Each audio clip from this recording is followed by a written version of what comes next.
This week I attended a family first conference, which really turned my head. It was the testimonies of the speakers and the facts that were disclosed around the research that they'd done. And I'm not a very political person, so I'm not one of these people that likes going to these sort of things. Anyway, James said to me, do you want to come? I said, my normal answer, no thanks. And then I thought, oh, hang on, I haven't checked with God whether that's okay. And in the midst of the conference, I realized that more and more as the days grow darker, I realized that I, as a Christian, have to make a stand and be a representative for God. And I'd like to share a few thoughts through the life of Daniel. He chose not to obey a law because it would put him in conflict with his faith and ultimately in conflict with God. And I'm going to paraphrase the story and then come back to share some thoughts. So the story of Daniel in previous chapters is that the Babylonians had subdued all the provinces ruled by Assyria and joined their empire together into an area that covered most of the Middle East. To govern such a diverse kingdom over such a big space required skillful administration. And so these slaves who were educated or had administration skills became the manpower to do this. And they had to be wise, knowledgeable, and of course, handsome in appearance, Julius. So we had 4 young Hebrews, and they were selected for the program. They were young men of outstanding character: Daniel, Hananiah, Mishael, and Azariah. And in Daniel 6:3, it says, Daniel proved himself more capable than all the other administrators and high officers. And because of Daniel's great ability, the king made plans to place him over the entire empire. And so at this time, the other administrators and officers became jealous of him. So they began to try to find some fault in Daniel, but they couldn't because he was faithful, responsible, and completely trustworthy. He had excellent character. And in verse 5, it says this: so they concluded our only chance of finding ground for accusing Daniel will be in connection with the rules of his religion. So they began to plot their devious plan. And they said to the king, we all think, the administrators, the officials, the high officers, the advisors, the governors, in short, the government of this great empire, that you, O king, should make a law that no one be allowed to pray to anyone, divine or human, for the next 30 days, except to you, your majesty. I mean, you can feel the grease on that. It's huge. The guys were so greasy about, they just sort of appeal to his ego. And they said to him, if a person does this, they should be thrown into a den of lions, to be torn apart and to be eaten, and issue this law so it cannot be changed. An official law in those days could not be undone. So the king signed the law. And verse 10 says this: but when Daniel learned that the law had been signed, he went home and he knelt down, as usual, in his upstairs room with its window open towards Jerusalem, and he prayed 3 times a day, just as he had always done, giving thanks to God. So the officials went to his house knowing that this would be his routine. They went back, running back to the king, scurry, reminding him of the new law, and pressed the king to arrest Daniel and throw him into the lion's den. And the king didn't want to lose Daniel, become quite fond of him. But he knew he could not revoke the law, and so the order was carried out. And he said to Daniel, may your God, whom you have served faithfully, rescue you. And then a stone was placed over the mouth of the den so that no one could rescue him. And then the king returned to his palace and spent the night fasting, refused his usual entertainment, and stayed up all night. Such was the sorrow he felt for Daniel's demise. And when the morning came, the king went to the lion's den and he said, Daniel, servant of the living God, was your God, whom you serve so faithfully, able to rescue you from the lions? And Daniel answered, We know this one. Long live the king. My God sent his angels to shut the mouths of lions so they would not hurt me. For I have been found innocent in his sight, and I have not wronged you, your majesty. And the king was so happy. They got Daniel out of the lion's den, and he threw his accusers into the den instead, and then with their families. And of course, the lions tore them to shreds. And then the king sent this message to everybody: peace and prosperity to you. I decree that everyone throughout my kingdom should tremble with fear before the God of Daniel. For he is the living God, and he will endure forever. His kingdom will never be destroyed, and his rule will never end. And he rescues and saves people. He performs miraculous signs and wonders in the heavens and the earth. He has rescued Daniel from the power of the lions. That was a full 180-degree turn. So, and Daniel prospered from there. And I want to ask this question: how ready are we to make a stand when our faith in God is tested? You know, it says in verse 5, so they concluded our only chance of finding grounds for accusing Daniel will be in connection with the rules of his religion. And make no mistake, everyone, our faith has already been tested. There are groups amongst us, and we all know who they are without even saying the names. They've been made famous, and they have found their way into the places of governance. Groups who are using their voices to share their message, and it's definitely not Christianity. These are groups who are telling us that what we believe is wrong and that we should get on board with their ideology. This is the same predicament that confronted Daniel: get on board or face the consequences.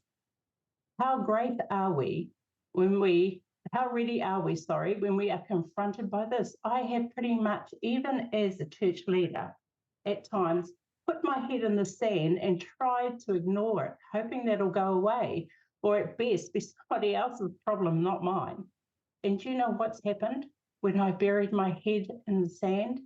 The following things happened. The prostitution bill was passed. The abortion bill was passed. Same-sex marriage bill was passed.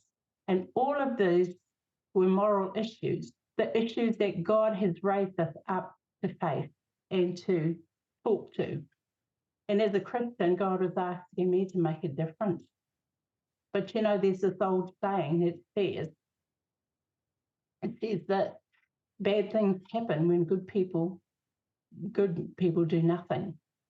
And it's so true.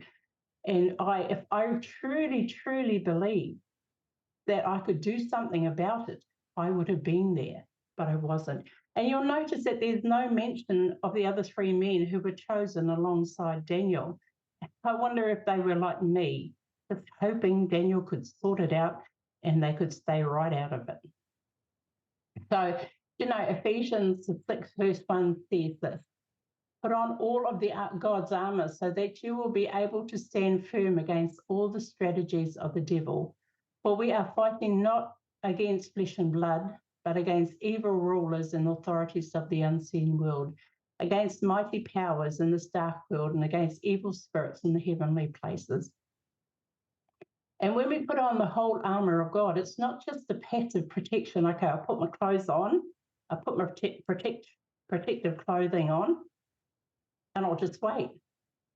It's not passive protection in facing the enemy, but it is used offensively as well as defensively against evil rulers, authorities of the unseen world, against mighty powers and evil spirits in the heavenly places. Our standing firm is a battle stance and readiness for war. We take up a stance, we get ready for the onslaught of the enemy.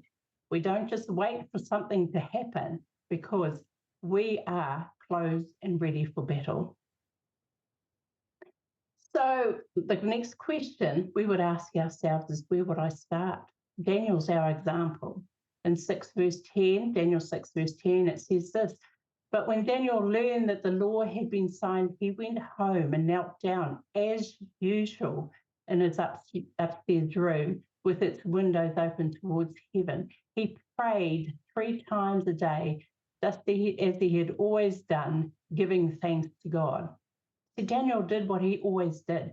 We think when we take up a battle, we have to do something big, but actually, being and doing what we normally do in the spirit realm is highly underrated. We need to be able to be prepared. Daniel was prepared. He had the whole armor of God on already. He didn't need to take it off, put it on, take it off, put it on when he saw a battle ahead. He was simply already dressed and ready for battle.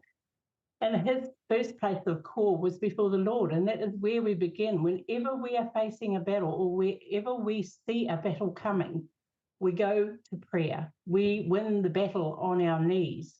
We win the battle in the throne room. While everything else is happening, we win the battle in the throne room.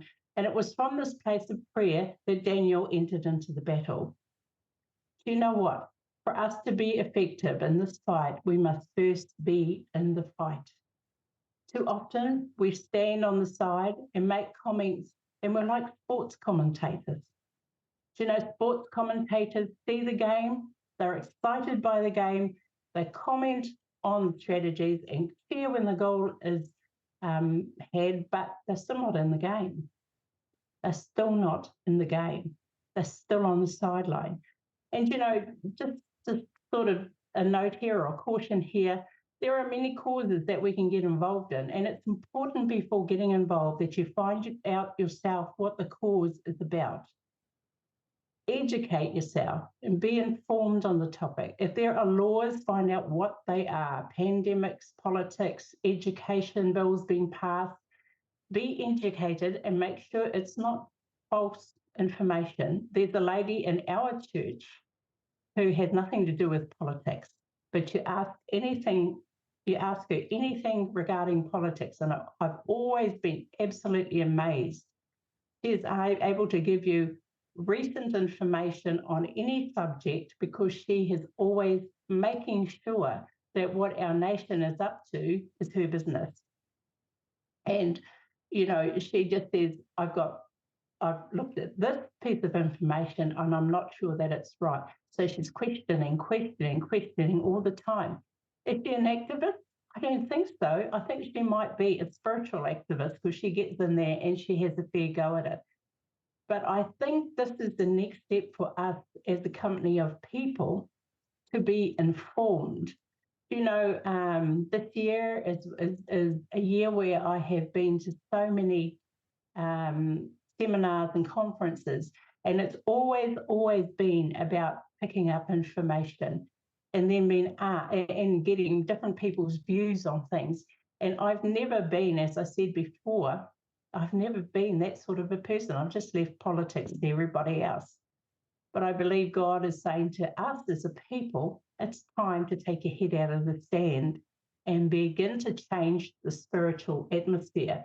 One of our values as a church is this. We have, I think we've got about 12 values written down, 12 or 13. And one of our values is this: we are spiritual contributors, not spiritual consumers. The church does not exist for us. We are the church and we exist for the world. And, this is the thing. We need to exist. We need to contribute, We need to contribute to the spiritual atmosphere over our nation because we pray, and that's how change comes in the spiritual atmosphere over our nation. I don't know, were you like me? And bills were passed, and I thought once they passed, oh, that's shocking. But actually, I could have done something about it. And if I just bent the knee and prayed with my brothers and sisters, prayed against it, and done something like that. We do not exist for ourselves. We exist so the world will see that God is just and that He is a God of love. And this is our job. And I just want to conclude with this. We are in times of great darkness, and it is time for us to get in the game. Far too long we've stood on the sideline and watched. And as we go into our groups, here are some questions for us to discuss. How are we seeing the battle around your? How are you seeing the battle around your faith heating up? What do you sense you need to do to be more ready, more battle ready? Is there a cause that God has laid on your heart to do battle for? And at the end of it, it'd be great if you could pray for each other.